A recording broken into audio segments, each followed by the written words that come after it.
Glória a Deus, enquanto Deus é misericordioso, nos retirou do lamaçal do pecado, nos retirou do extremo de uma vida do pecado, de perdição, e nos trouxe somente pela sua misericórdia e pelo seu amor para a sua maravilhosa luz.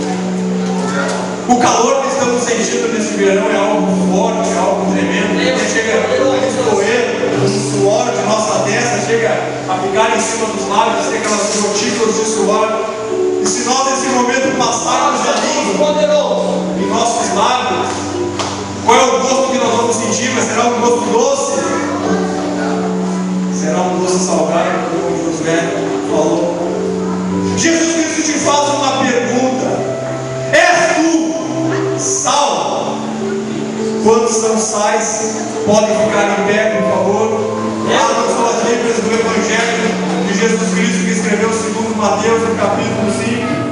Uma palavra muito conhecida, mas não é uma palavra pouco conhecida, mas é uma palavra muito conhecida. Mesmo que você saiba essa palavra de cor, mesmo que você saiba esses versículos decoradamente, ou quem sabe até com aprofundado saber diretamente do Espírito Santo, me acompanhe na leitura, porque Deus falou comigo muito forte, desde ontem ao meio-dia até hoje, no final da tarde, sobre esses 3 versos ao qual farei inspiração na leitura.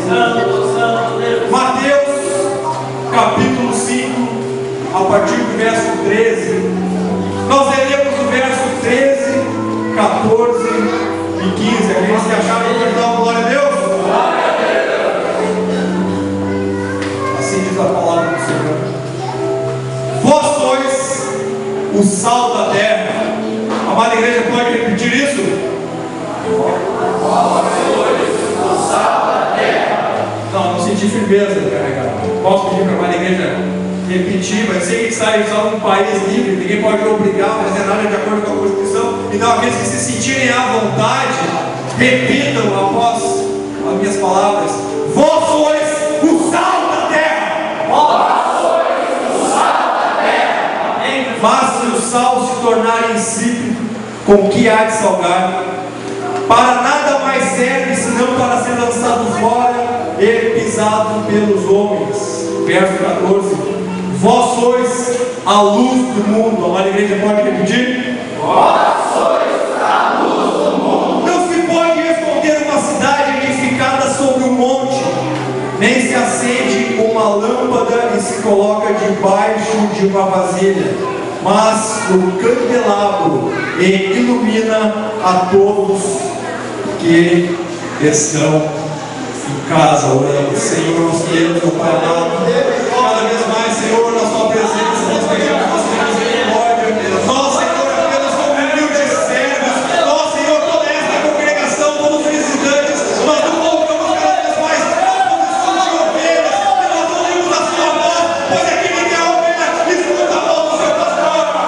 Cada vez mais, Senhor, derrama neste momento diretamente do seu trono o óleo da sua unção, não somente sobre a minha cabeça, mas sobre todo aquele que é o sal da terra. E aqueles que são o sal desta terra podem tomar assento, glorificando e exaltando o nome de Jesus Cristo. No início do verso 13, Jesus Cristo diz uma frase enfática para os seus discípulos. Todo o Evangelho de Mateus, a partir do capítulo 5 até o capítulo 7, é conhecido como o Sermão da Montanha. Mas o Sermão da Montanha foi para os discípulos e também para alguns, ou uma grande multidão que havia seguido Jesus Cristo. E aquela multidão só ficou presente até o 12º versículo do capítulo 5 de Mateus. A partir do verso 13, Jesus Cristo teve uma conversa em particular com os seus discípulos. Olha, ele chegou para os discípulos e disse: olha, tudo que eu disse até agora serve para vocês e para aqueles que estavam me ouvindo, aqueles que estavam na minha presença. Mas a partir de agora, meus discípulos, eu vou ter um particular com cada um de vós, e começo lhes dizendo: vós sois o sal da terra.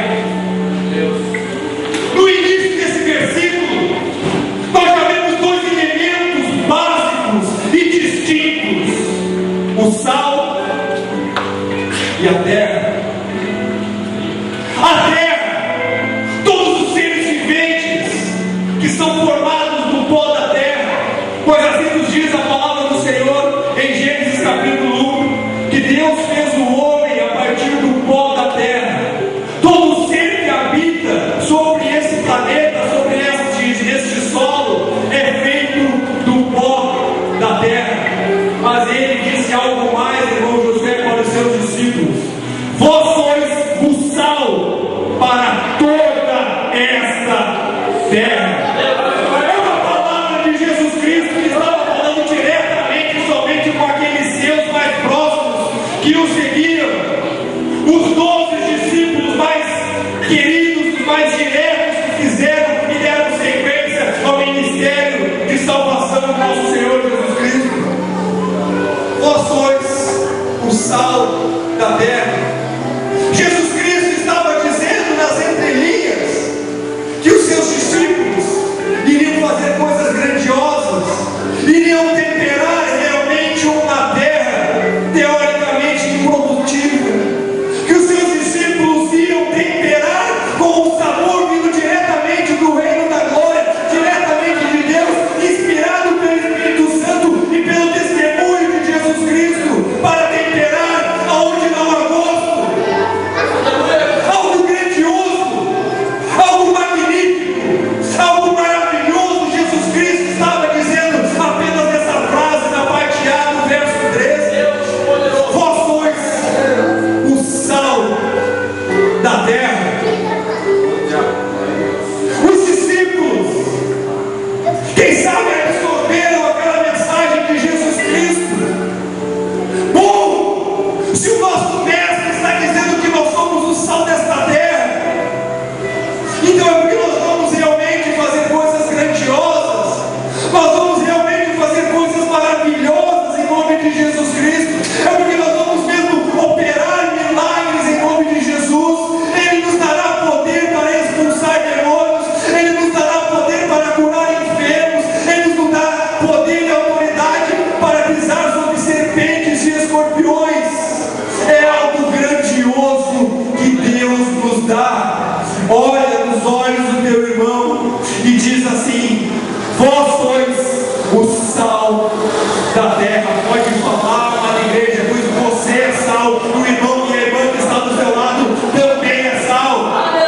Vós sois o sal da terra.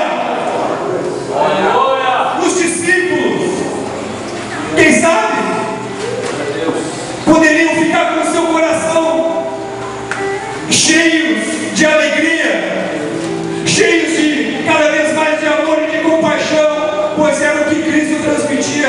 Era o amor incondicional, era o amor irrestrito, era o amor verdadeiro, era o amor sem esperar a troca, era o amor sem esperar o retorno, era o amor verdadeiro, o amor de Deus, o amor ágape.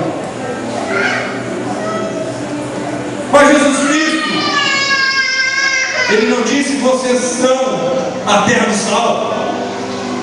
Jesus Cristo não disse: olha, talvez vocês sejam os poucos de sal sobre esta terra grande e vasta que existe.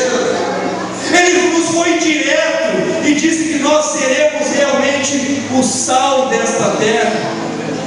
Se nós analisarmos o globo terrestre, ele tem 71% formado de água, e desses 71% de água, 97% e meio são de água salgada e 2% e meio apenas de água potável, de água doce. Se nós olharmos para o nosso corpo, do que nós somos formados? Do pó da terra. Mas até no nosso suor, se nós provar, é salgado. É esse o tempero que Jesus Cristo estava querendo dizer para os seus discípulos. Aquele que não sente o gostinho da salvação, aquele que ainda não teve a oportunidade de experimentar do meu amor, aquele que ainda não escutou as palavras de salvação que vocês hão de pregar, aquela alma e o mundo já no maligno. Aqueles ainda não provaram deste tempero para que a sua vida tenha sabor. Vós sois o sal da terra. Glória ao Senhor. O quão é importante o sal para o nosso dia a dia. Estamos no Rio Grande do Sul, creio que a maioria, ou quase todos aqui, são gaúchos. Com o que nós temperamos o churrasco? Sal. Se nós fizermos uma feijoada agora com as varoas abençoadas e também com os irmãos do Gisele que sabem cozinhar, porque lá nós fizemos o nosso alimento, tem uma escala na cozinha onde cada dia está um. Se nós fizermos uma feijoada e colocar todos os ingredientes, pegar aquela receita mais refinada e não colocar sal, que é algo que a gente não dá muita importância, pode ser feito até com amor. Diz um tempero aí que se autodenomina o amor, mas o amor verdadeiro é o amor de Cristo. É esse o tempero de Cristo nas nossas vidas.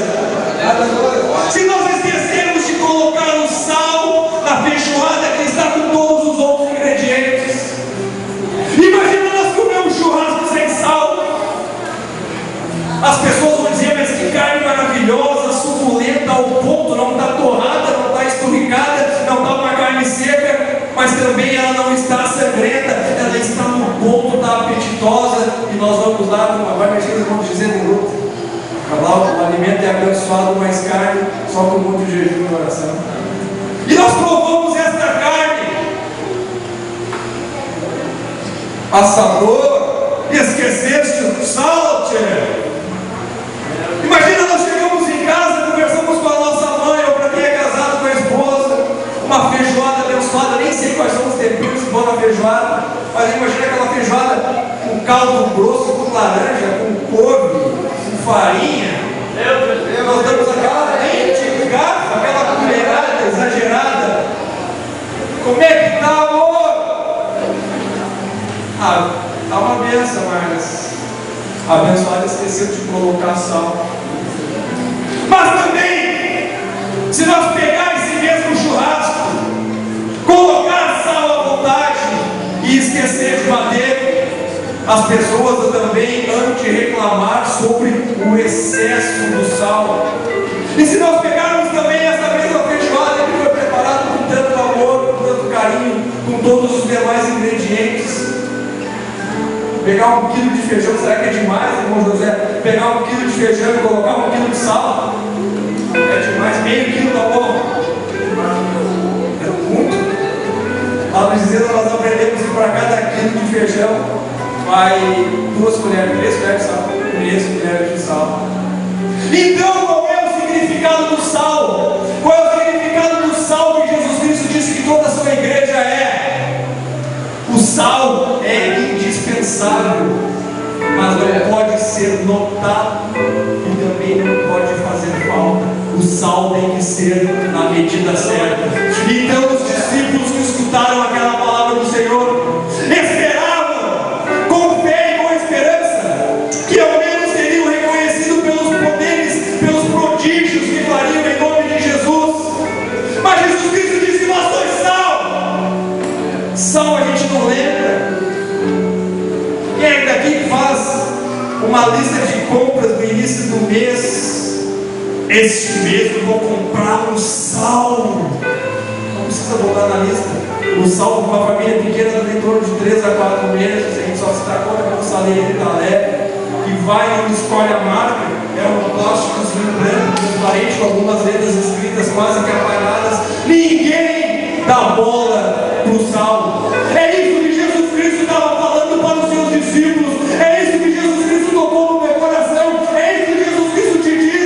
Vós sois sal, mas por muitas vezes será desprezado sobre a terra que você há de temperar. Algum supermercado faz algum grande anúncio em outdoor, ou quem sabe até em comercial de TV, em programas de televisão, enfim, ou quem sabe em encarte.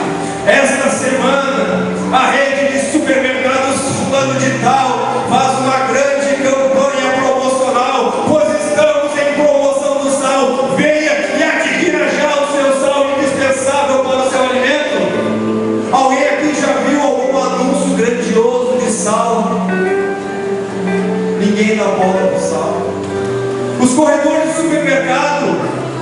O sal não está na altura dos olhos, o sal está na altura do carvão lá embaixo. Tem que se abaixar para pegar o sal, e por muitas vezes nem com o preço que está. O sal é tão barato que ninguém se preocupa com o preço do sal. Se alguém daqui souber o preço do sal, é porque é dono de um supermercado, ou porque trabalha no supermercado, ou porque é ainda os fiscais do Sarney. Ninguém dá bola para o sal. Jesus Cristo estava formando naquele momento a sua escola apostólica. Olha, você vai ser indispensável. Olha, o que você vai fazer é tremendo em meu nome. Mas não vai ser notado. Muitos não vão dar bola. Quem sabe quantos obreiros esperam por uma oportunidade de trazer uma palavra? Quem sabe quantos estão na fila para ter a oportunidade de louvar? Ah, mas eu não sou notado. Ah, mas ninguém me enxerga. Jesus Cristo te prepara e Ele te reafirma no coração: vós sois o sal da terra. Você é indispensável. Mas você faz falta quando vai ao culto. Mas você faz falta quando não exalta o meu nome. Mas você faz falta quando não profere as minhas palavras. Mas você faz falta quando deixa de profetizar, quando o meu Santo Espírito toca em seu coração. Vós sois o sal da terra. Quantos de nós andamos ainda na nossa caminhada cristã? É inerente da natureza do ser humano esperar, quem sabe ao menos, um reconhecimento. Ou se nós estamos de carro e paramos numa esquina e deixamos os pedestres atravessar, quem é motorista aqui há de concordar comigo, nós ficamos o pedestre atravessar até ele botar o pé na calçada para ver se ele vai te olhar e fazer assim. O que você quer dizer? É inerente no ser humano esperar o retorno. Não significa esperar glória, honra, adoração, mas sim somente esperar o retorno, que por muitas vezes não chega. Jesus Cristo, quando nos diz que nós somos o sal da terra, Ele está dizendo para cada um dos seus discípulos: olha, você é indispensável, mas não será notado, mas você faz falta onde quer que você esteja, pois você é o meu tempero sobre esta terra. Mas acontece no verso 14 um momento em que nós podemos dizer que é um milagre. E milagre não se pode explicar, porque senão deixaria de ser milagre. Se tivesse explicação humana, seria somente alguma obra da casa, ou quem sabe algumas conjecturas que colaboraram para que tivesse algum fim agradável. Acontece um milagre no verso 14, quando Jesus Cristo diz: vós sois a luz do mundo. Olha, o irmão para a irmã que está do teu lado novamente e fala, mas fala com autoridade de profeta e coloca o dedo na cara dele e diz: irmão, vós sois a luz deste mundo. Vá, fica à vontade. Nós estamos entre irmãos.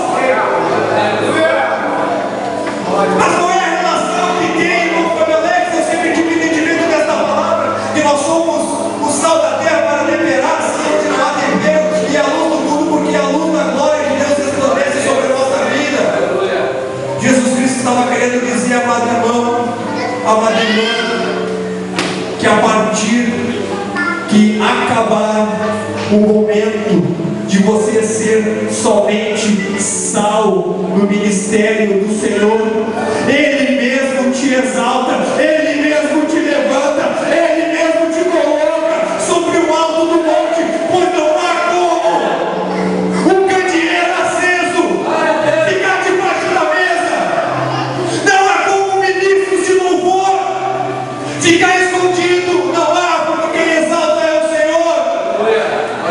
Acontece um milagre na vida, mas só de quem está buscando, de quem tomou posse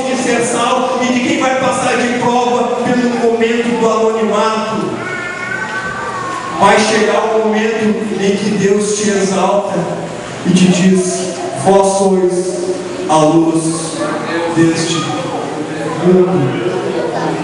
É um milagre. Ninguém sabe como, ninguém sabe quando, ninguém sabe qual a oportunidade que vão te dar para que Deus venha a colocar no coração do pastor ou no coração de quem estiver na frente do trabalho para te fazer um convite. Mas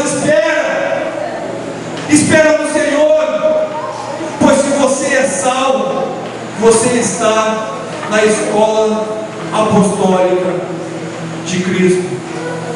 E nesta noite, eu vou ser breve, mas o acendedor de candeeiro, aquele que realiza milagres, aquele que transforma um sal indispensável, mas aquele que não é notado, aquele que transforma o sal que por muitas vezes temperou sim muitas vidas, aquele que transforma, Jesus Cristo de Nazaré.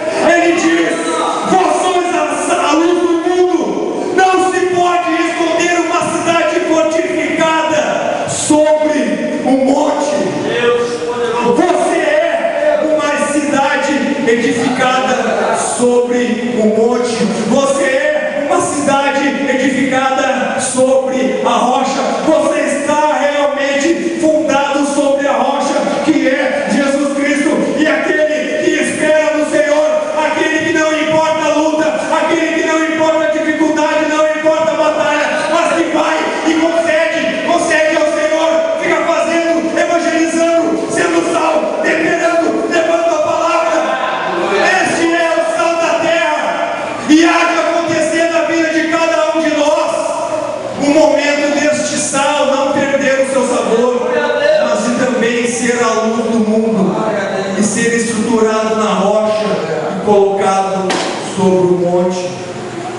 Amada igreja, Jesus Cristo, nesses pequenos versos, nesses breves versos, nos ensina como nós devemos ser um diferencial, nos ensina como nós devemos estar precavidos, quem sabe muitas vezes pelo esquecimento, nos ensina muitas vezes, cada um de nós, a gente acha que está esquecido, ensina a perseverar, nos ensina a orar, nos ensina a buscar cada vez mais incessantemente, incansavelmente, buscar a face do Senhor, assim como Isaías teve no capítulo 6, que ele teve um verdadeiro contato com o Senhor. E no ano que morreu o rei Uzias, eu vi o Senhor assentado sobre um alto e sublime trono. Anos de experiências com Deus, mas nunca teve uma experiência verdadeira. Foi ali que ele teve o primeiro contato verdadeiro com o nosso Senhor Deus. A partir daquele momento que ele começou a ser chamado de profeta messiânico, mas até o capítulo 5 ele foi o sal da terra, e a partir do capítulo 6 ele foi o sal da terra e a luz do mundo. Eu convido a amada igreja a ficar de pé. Somente aqueles que são realmente o sal desta terra, somente aqueles que escutam a voz